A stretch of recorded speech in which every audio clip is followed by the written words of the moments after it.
This is the nasal cavity with your superior, middle, and inferior nasal concha. I know it only says just nasal concha on the lab manual, but you learned it in AP once, so I think you should be able to identify them here. So if I like point here, I want you to tell me it's the inferior nasal concha, so superior, middle, inferior. The nasal septum would be the wall that divides here from the right versus the left side of the nose. Obviously it's not on this model. Then you have the mouth with the oral cavity.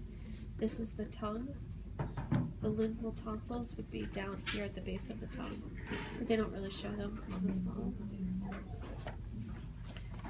This is the palate, which divides the oral cavity from the nasal cavity.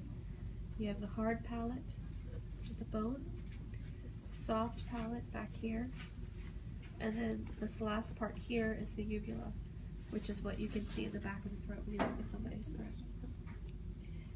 The nasopharynx, oropharynx, and laryngopharynx is all part of the pharynx, so that would be area. So the nasopharynx starts in the back of the nasal cavity, and it goes until about here where the uvula is. So that's all nasal. Oropharynx is here. It starts at the end of the uvula, and it goes to this structure, which is the epiglottis. I'll show you that in a second. So that's oropharynx. Laryngopharynx is from the epiglottis, and it comes down to here, right about where the cricoid is. So that's laryngopharynx. So laryngeal, oral, nasal. In the nasopharynx, you have the eustachian tubes, or the auditory canal, or eustachian canal, and that's what this divot is actually showing, is the opening to that. You have the pharyngeal tonsil here, which is also known as the adenoid. In the oral cavity, you have palatine tonsils. This is showing you one side. There is one on either side of the mouth. That's the balls that you see in the back of the throat next to the uvula. So that's the palatine tonsil. Coming down to the laryngopharynx and the larynx, we have cartilage. This is the epiglottis. This is the thyroid. Cricoid is here, it's right underneath the thyroid, and it's also back here.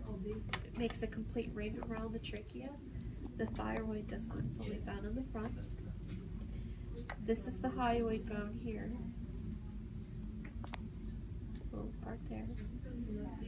And then you have vocal cords. So you have the true vocal cord, which is this bottom part. False vocal cord is here. It's listed in your lab book also as vestibular folds and vocal folds. I'm fine with true and false vocal cords. So that's the true and that's the false. I feel like I went a little bit fast. Is there any questions?